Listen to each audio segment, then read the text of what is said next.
It's actually been, the power of the Switch 2 has been really good because it's meant that actually we've kind of got parity between all the different platforms. Some of the cool stuff that we've done as upgrades to the game relative to Campus, things like the funky new lighting system, stuff like that, we've just been able to carry that across to the Switch 2. So the game just looks, it's got the atmosphere that people know from if they've played it on any of the other platforms. And from a design point of view, I mean, we've just been able to think about the UI UX side of things. Just making sure that it feels right on the Switch 2. So myself and Luke have probably spent a decent chunk of time just sitting there, noodling around with it, making sure every aspect of the game, the building tools, customization, all of the various UI menus in the game, haptic just feedback. feel nice. You can get feeling different than other kind of controllers with the Switch haptic feedback. So it's been really fun. Yeah. With the controller, you're looking up at something else, right? Whereas here we can think about, okay, I'm looking at something while the haptic's happening in the space I'm looking at, and it just kind of makes you think differently about types of haptic, where haptic happens. When you place an item onto the ground, you can really see it, and you can see the puff effect, your hands shaking it. It just feels different. And I think when we started Museum, that was one of the things we were really keen to do, is make it feel really tactile.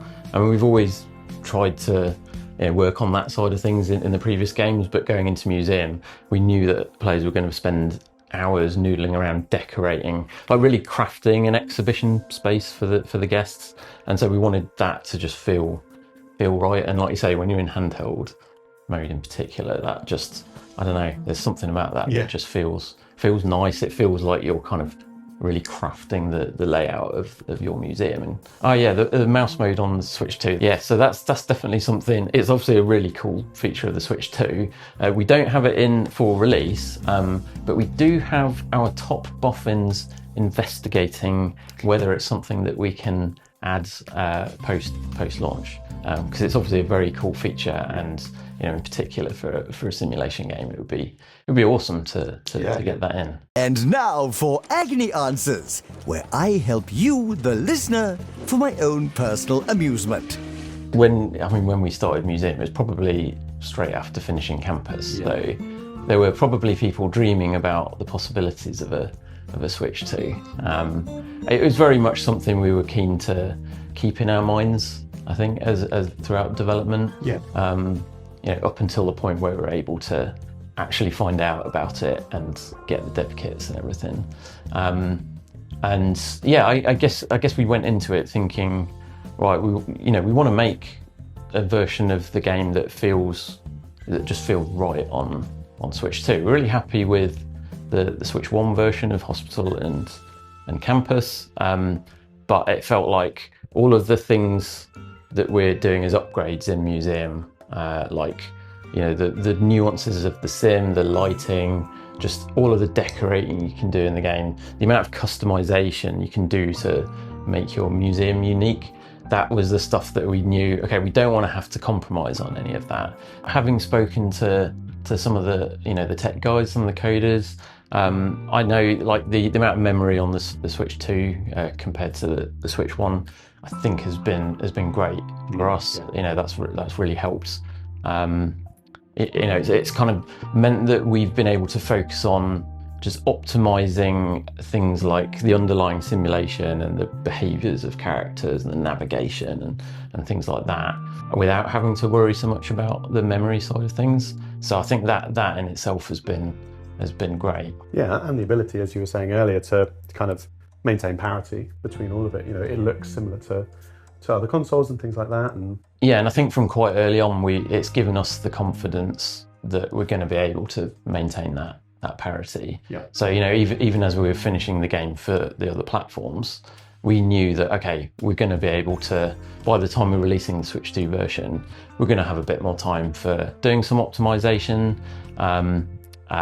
but we know we're going to be able to get there, and we know it's going to reach that quality bar that we think it needs to. Announcement. We're currently not taking donations. Not as many as we could. Donation stands are full. I think the idea of Museum, it probably came about after we finished Campus, actually. It wasn't one that we'd been chatting about for ages, but it was one that as soon as we started talking about it, it just clicked with us. You know, there were lots of possibilities with doing a museum game. I mean, the fact that there weren't really any museum simulation games out there was appealing in itself, because we kind of want to, you know, do our own, put our unique stamp on things, right?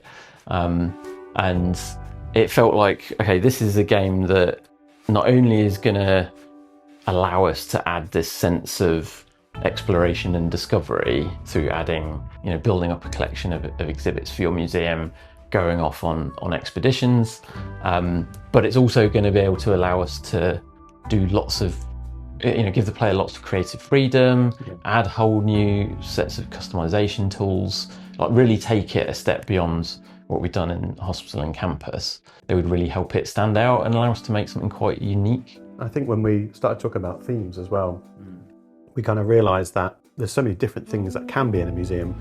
And so we started exploring things like, well, an aquarium. Could an aquarium be in a museum? Yeah, sure. And every theme ended up kind of having its own different mechanics and systems, and you kind of feel like you're almost playing these different mini games and these sort of different experiences every time you go to a new museum. You don't really know what you're going to get. And the more we kind of felt we could stretch those systems, I think the more excited we got, really. Yeah, well, I mean, on the themes, you know, each time you encounter a new set of exhibits in the game, it kind of brings a gameplay twist with it, and that side of things we found really appealing as well. The fact that we can just keep the game feeling fresh throughout it, because as you go off exploring and finding whole new types of things, you're then having to think about the game in a different way, and it's making you play in a different way. Yeah.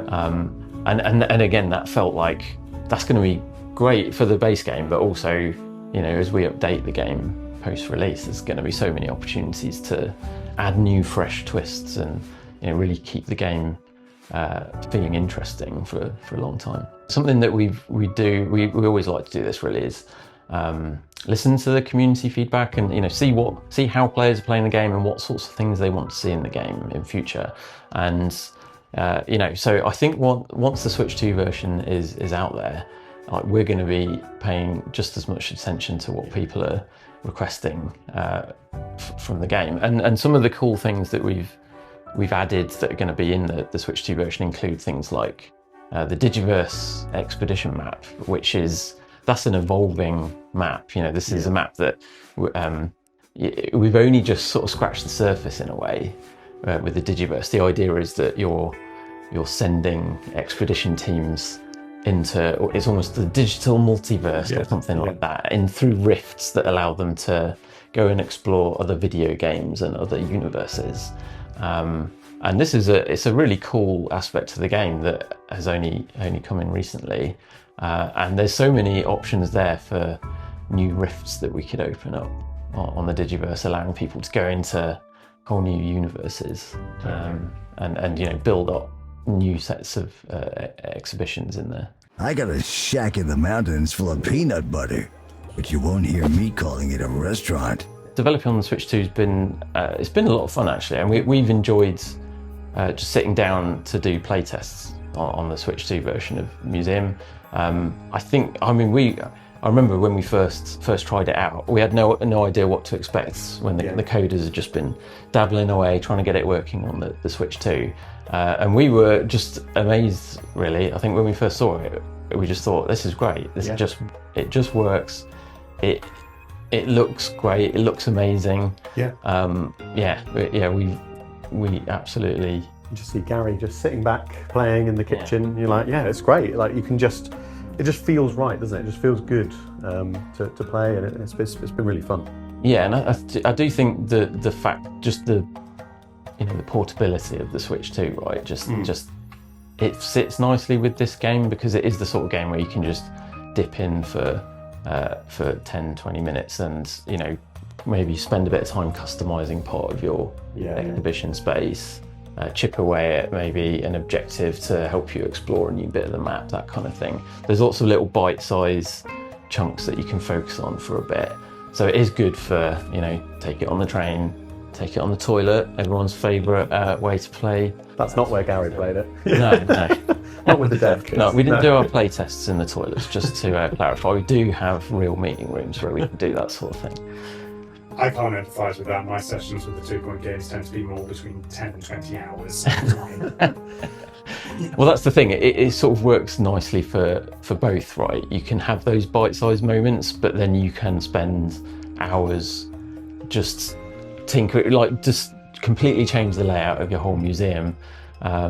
If you think, oh, okay, I just think this is going to create a better guest experience if I move my gift shop over here and I set up a tour stand here and I move all of my favourite exhibits to this bit. That's the sort of thing that you can just spend hours messing around with that stuff. When 2 Point Museum launched initially, we've since then we've added so many quality of life features. We've added DLC, we've added the Digiverse, and launching on Switch, that's all there from day one, right? Like that's just part of that. We've added a new free level in the Pointy Mountains, which is kind of like a finale level, and it's just exciting to see players that will be able to experience all of that from day one. You know, if you play it on the Switch. So yeah, that's really exciting to me. Just to kind of it's the really refined version of the game. It's kind of the game as we always hoped and dreamed it would be. That is the version that's coming out on the Switch too, and we're really happy with it. We've